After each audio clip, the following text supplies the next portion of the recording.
coopération internationale d'Angers. 4 objectifs. Placer le citoyen au centre des échanges internationaux.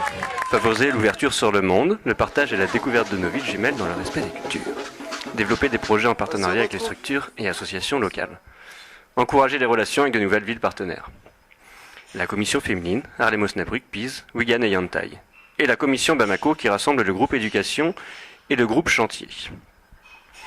Le projet chantier, qu'est-ce que c'est? Il a pour objet de permettre à des jeunes du sud et du nord, de Bamako et d'Angers, villes jumelles depuis 1974, de réaliser ensemble un chantier de coopération. Depuis 2001, l'échange s'effectue dans la réciprocité en alternant d'une année sur l'autre les chantiers entre Angers et Bamako.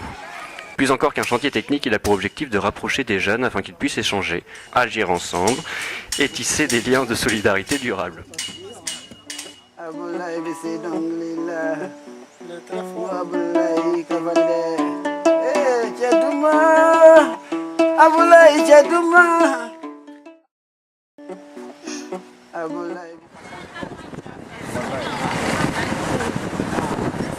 Le chantier qui nous a réunis s'est déroulé du 5 au 27 août. Il s'agissait d'un chantier de rénovation d'un CESCOM situé dans le quartier de Samé, commune 3 du district de Bamako. Nous devions réaliser principalement des travaux de peinture intérieure et extérieure. Ces travaux étaient essentiels pour la population de Samé et des alentours. Le CESCOM de Samé est un centre de santé issu de la coopération Allemagne-Bamako. C'est un espace sanitaire servant de carrefour pour les populations de 6 villages et de celles de Samé. Cependant, depuis l'inauguration de celui-ci en 1998, aucune action n'a eu lieu et l'augmentation des populations de ces zones, l'utilisation et les besoins attendus du CESCOM étaient autant de facteurs qui nécessitaient une réflexion. Un séjour riche en humanité et en solidarité autour du chantier de coopération à Samé et d'action en partenariat avec les jeunes de l'association des Amis d'Angers.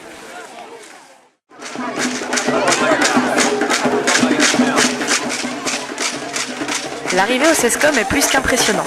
Des femmes, hommes et enfants sont là pour nous accueillir. Et quel accueil! Je pense qu'on a encore beaucoup de progrès à faire en France pour égaler leur accueil si chaleureux. Ils chantent, ils dansent, nous dansons. J'ai peur, mais à la fois j'ai vraiment envie de m'investir dans ce chantier. Et il y a du boulot. Nous ne manquions pas de travail. Le CESCOM était quelque peu délabré. Nous avons dû laisser de côté notre rigueur occidentale. Une vraie pagaille, mais une ambiance très chaleureuse et conviviale. Malgré cette cacophonie, chacun a mis la main à la pâte afin de réhabiliter le CESCOM, peinture, nettoyage, grattage, etc. Aïe aïe aïe, quelle organisation! Ça y est, c'est l'heure de commencer. On grimpe sur tout ce qu'on trouve, les bancs, les pots de peinture, pour atteindre le plafond et hop hop hop, c'est parti. Bonne ambiance et... La difficulté était que le CESCOM ne pouvait pas fermer durant les travaux. Ainsi, les infirmières continuaient d'accueillir les patients. Ce fut malgré tout d'une grande richesse puisque nous avons pu échanger avec les professionnels et les habitants. Réciproque entre Bamakois et Angevins. Le sport, un moyen extraordinaire pour discuter, échanger, tisser des liens et pourquoi pas des amitiés.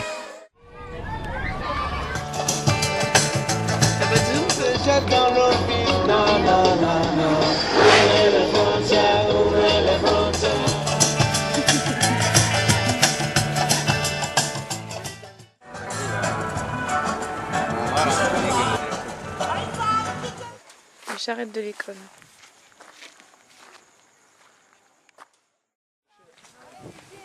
Qui habitent dans des grands espaces comme ça.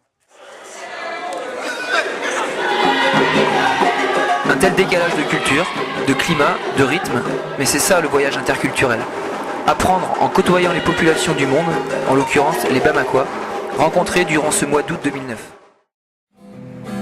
Je fais mes valises pour partir loin de ces pays